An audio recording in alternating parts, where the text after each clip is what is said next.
آقا زندگی میں ایسا وقت بھی آئے گا جب میں اپنی ان پلکوں کو اٹھاؤں تو سامنے چہرہ مصطفیٰ ہو۔ حضور ایسا بھی ہو سکے گا؟ اس احساس کے ہوتے ہوئے کہ اے اللہ کے حبیب ہماری آنکھیں اس قابل نہیں کہ چہرہ مصطفیٰ کو دیکھ سکیں، نہ وہ طہارت حاصل ہے نہ وہ پاکیزگی حاصل ہے، لیکن اے اللہ کے نبی آپ کا کلمہ پڑھتے ہیں، ایک آرزو اور ایک جستجو ہے، سوتے ہوئے بھی یہی، جاگتے ہوئے بھی یہی کہتے ہیں کہ سو جائیں یا مصطفیٰ کہتے کہتے، کھلے آنکھ میری صلی اللہ کہتے کہتے، زبان پر حضور کا ذکر پاک ہو۔ اور اے اللہ کے نبی اگر آپ کرم نوازی فرما دیں، اے حسنین کے نانا آپ اگر آپ کرم نوازی فرما دیں، یہ بعید نہیں، رسول اللہ صلی اللہ علیہ وسلم اپنے غلاموں کو نوازتی، کرم فرماتی۔ حضرت شاہ باقی شاہ عبدالحق مودودی سے دل بھی رحمۃ اللہ علیہ، برے صغیر پاک و ہند کا سب سے بڑا عالم، حدیث مصطفیٰ صلی اللہ علیہ وسلم کا اور علم حدیث کا سب سے بڑا عالم شاہ عبدالحق مودودی سے دل بھی فرماتی ہیں میں اس نیت اور اس ارادے کے ساتھ مدینہ پاک حاضر ہوا کہ اب زندگی کے بقیہ ایام حضور کے قدموں میں بسر کروں گا، باقی جو زندگی باقی ہے مدینہ پاک میں بسر ہوگی، رسول اللہ صلی اللہ علیہ وسلم کے روضہ پاک کو تکتا رہوں گا، زندگی بسر کرتا رہوں گا، حضور کے قدموں میں اپنے ایام زندگی گزاروں گا۔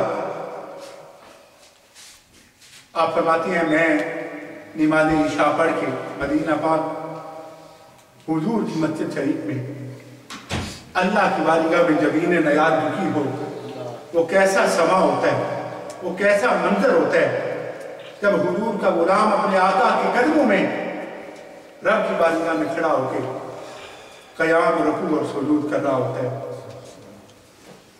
جب جی چاہے نگاہ اٹھائے محمد حضرہ پاک کو تک لے۔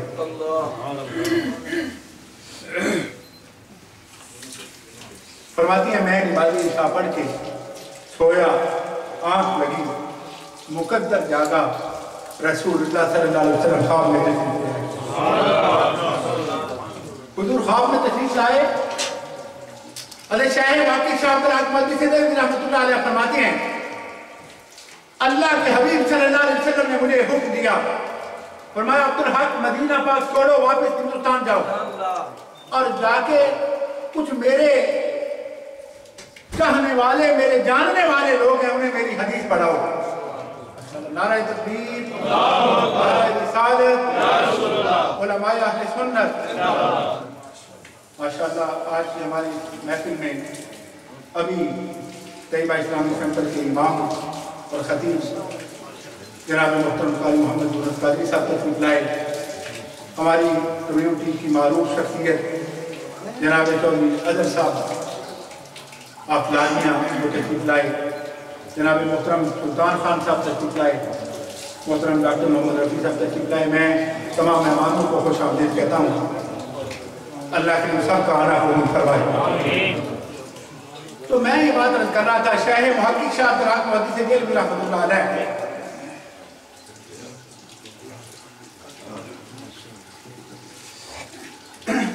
آپ فرماتے ہیں کہ حضور کی خواب میں زیارت ہوئی، رسول اللہ صلی اللہ علیہ وسلم نے حکم دیا، حضور نے فرمایا عبدالحق واپس ہندوستان جاؤ اور میری حدیث پاک پڑھاؤ لوگوں۔ فرماتی ہیں میں اب ایک طرف حضور کا حکم، ایک طرف اپنی چاہت، فرماتی ہیں آنکھ کھلی باقی رات سو نہیں سکا، حضور پہ درود و سلام کرتا رہا، وقت گزرا، نماز فجر پر حضور کی مسجد شریف میں حاضر ہوا، دن گزرا، رات سویا، پھر حضور خواب میں تشریف لائے، پھر حضور نے یہی حکم دیا، تیسری رات آئی حضور نے پھر یہی حکم دیا، اور حضور نے فرمایا عبدالحق ہم نے تجھے کہا ہے مدینہ پاک چھوڑو، واپس جاؤ ہندوستان، اور جا کے میری حدیث پاک پڑھاؤ لوگوں کو, میرا دین پڑھاؤ لوگوں کو. مولویت کیا ہے؟ حضور کی بارگاہ سے پوچھو. اور رسول اللہ کا دین کتنی عظمت کا مالک ہے, اور رسول اللہ کے دین کی برکت سے حضور کے مصلح کا وارث خود کچھ نہیں, اس کی اپنی حیثیت اور اوقات تو کچھ نہیں, لیکن مصلح رسول کا مقام کیا ہے؟ رسول اللہ کے منبر پر بیٹھنے والے کی شان کیا ہے؟ خود حضور فرمانے اللہ کے حبیب ہیں, حکم دے تو پتھر کلمے پڑھیں, اگر انگلی کا اشارہ ہو تو چاند کلیجہ چیر کے حضور کے قدموں میں آئے, حضور کے دل میں خیال ہو رب کعبہ تبدیل فرمائے. رسول اللہ صلی اللہ علیہ وسلم جس کو حکم دے, جس کے لیے حضور فرما دیں, حضور تو چاہیں پتھروں سے کام لے سکتے ہیں, لیکن وہ کتنا خوش نصیب ہے جسے حضور اپنے دین کے لیے چن لیا. نعرہ رسالت یا رسول اللہ, نعرہ رسالت یا رسول اللہ, نعرہ رسالت یا رسول اللہ. آپ فرماتے ہیں میں حضور کی بارگاہ میں دست رکھتا.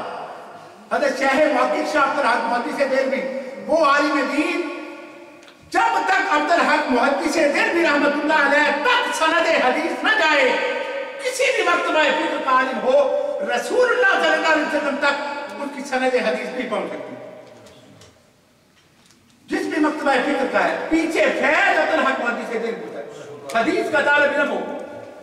آپ فرماتے ہیں میں نے ہاتھ جو عرض کیا, اے اللہ کے حبیب صلی اللہ علیہ وسلم, حضور جو آپ کا حکم, میں تو غلام ہوں, مجھے یہ شرف حاصل ہے, آپ حکم دے رہے ہیں, لیکن حبیبی یا رسول اللہ مدینہ پاک چھوڑنے کو میرا جی نہیں کرتا.